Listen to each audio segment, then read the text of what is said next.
പകരാൻ പോലും ഒരു സിസ്റ്റം ഇല്ലാതിരുന്ന കേരളത്തിന്റെ ആരോഗ്യ മേഖല ഇന്ന് ലോകോത്തര അംഗീകാരം നേടിയിട്ടുണ്ടെങ്കിൽ ആ നേട്ടം ഒരു രാത്രി ഇരുട്ടി വെളുത്തപ്പോൾ വെറുതെ അങ്ങുണ്ടായതല്ല. കഴിഞ്ഞ 10 വർഷക്കാലം കൊണ്ട് 2 സ്ത്രീകൾ നെടുംതൂണ് കണക്കെ നെഞ്ചുവിരിച്ചു നിന്ന് നേടിയതാണത്. നേതൃത്വത്തിൽ സ്ത്രീകൾ എത്തുമ്പോഴുള്ള അസംതൃപ്തിയുടെ പൊട്ടിയൊരിക്കൽ ഏറിയും കുറഞ്ഞും കാണാൻ തുടങ്ങിയിട്ട് നാളെയേറെയായി. എന്റെ സംഘടന എനിക്ക് സംരക്ഷണം ഒരുക്കുമെന്ന ആത്മവിശ്വാസത്തോടെ പറഞ്ഞ സ്ത്രീയാണവർ. അവരുടെ വീട്ടിൽ കയറി റീത്ത് വെച്ച നെറികെട്ട രാഷ്ട്രീയം ഇന്ന് അവരെ കയ്യേറ്റം ചെയ്യുന്നതിലേക്ക് നീങ്ങുമ്പോൾ തിരിച്ചടി കിട്ടിയാൽ താങ്ങാനുള്ള ശേഷി ഉണ്ടോ എന്നതുകൂടി ഓർക്കുക. വിനോദിനിയുടെ വേദന കൊണ്ട് അക്രമത്തെ ന്യായീകരിക്കുന്ന ഹൂക്ക് കെയർ ക്രൂരന്മാരെ നിങ്ങളെ വിശ്വസിച്ചതിന്റെ പേരിൽ ഇന്ന് പേര് പോലുമില്ലാതെ ജീവിക്കുന്ന പെൺകുട്ടികൾക്കുമുണ്ട് സാർ വേദന.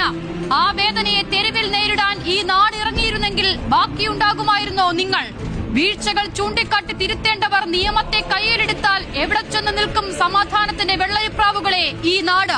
ദൃശ്യങ്ങൾ പുറത്തു വന്നാൽ മാത്രം വിശ്വസിക്കുന്ന നേതാക്കളോടാണ്. ആക്രമണ സമയത്ത് മാധ്യമങ്ങൾ അവിടെ ഉണ്ടായിരുന്നില്ല, CPIMകാരും.